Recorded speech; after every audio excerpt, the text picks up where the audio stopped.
Bismillahirrahmanirrahim. Assalamualaikum warahmatullahi wabarakatuh. Hai, balik lagi sama aku Nagia, mahasiswi Universitas Pancasakti, Fakultas Ekonomi dan Bisnis, Program Studi Manajemen S1.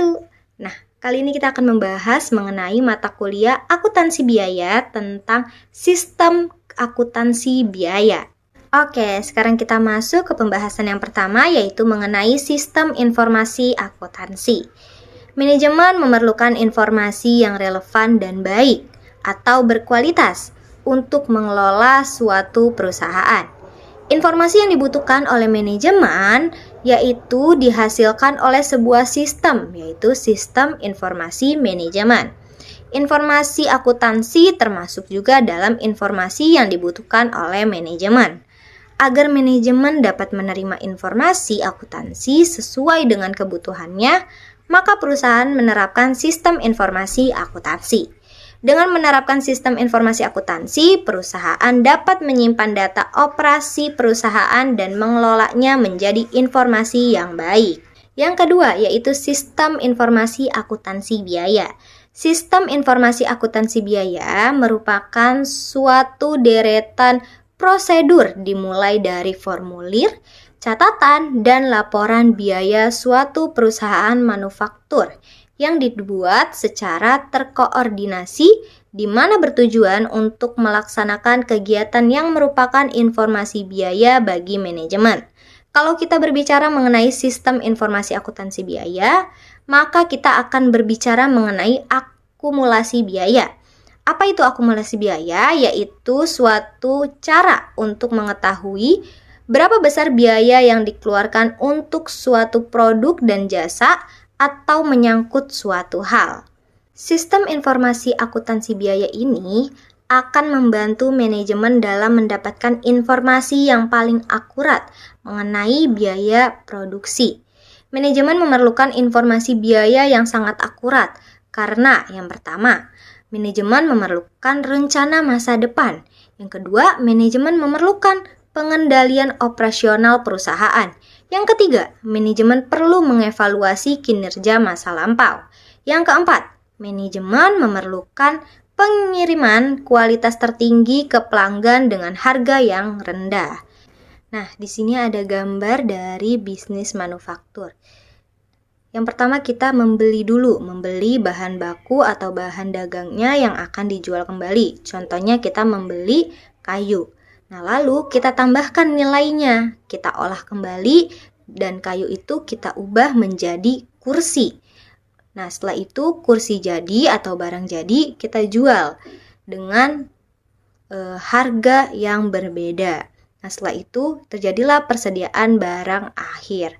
Nah, barulah setelah itu kita bisa menghitung harga pokok penjualannya.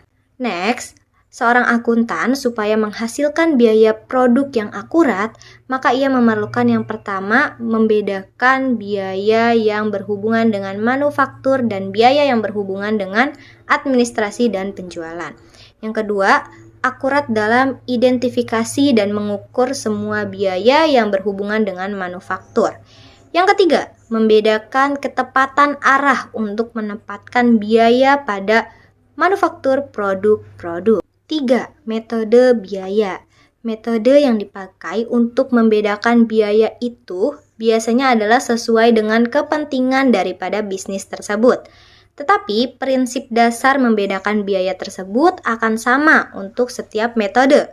Pilihan metode biaya yang dipakai, biaya harus sesuai dengan tujuan bisnis. Ada dua pendekatan dasar metode biaya.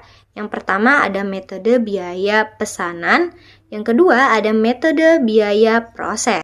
Next, siklus akuntansi biaya. Siklus akuntansi biaya akan diawali dengan pencatatan transaksi akuntansi. Pertama-tama, biaya dicatat pada perkiraan-perkiraan yang menunjukkan dengan jelas sifat biaya yang bersangkutan. Oleh karena itu, sistem akuntansi biaya akan kita jumpai perkiraan biaya bahan bakunya, biaya tenaga kerja langsung, biaya bahan baku tidak langsung, biaya penyusutan, biaya tenaga kerja tidak langsung, biaya listrik dan lainnya yang berhubungan dengan pabrik. Biaya bahan baku dan biaya tenaga kerja langsung itu dikategorikan sebagai biaya produksi langsung dan biaya lainnya dikategorikan sebagai biaya produksi tidak langsung. Nah, ini dia salah satu contoh dari pencatatan akuntansi biaya perusahaan manufaktur. Nah, di sini kita bisa lihat bersama persediaan awalnya dari bahan baku langsungnya ada 30 juta. Barang dalam prosesnya 50 juta dan barang jadinya 120 juta. Nah, di sini diketahui maka pembelian barang secara kredit, bahan baku langsungnya 210 juta dan bahan baku tidak langsungnya 15 juta. Maka total 225 juta. Maka penulisan jurnalnya seperti apa? Nah, penulisan jurnalnya, maka persediaan bahan baku langsungnya kita tulis 210 juta dan biaya overhead pabriknya 15 juta. Maka totalnya yaitu masuk ke utang dagang karena dibeli secara kredit. Itu dia penjelasan kita kali ini mengenai sistem akuntansi biaya. Semoga bisa bermanfaat ya. Terima kasih. Wabillahi taufiq wal hidayah. Wassalamualaikum warahmatullahi wabarakatuh.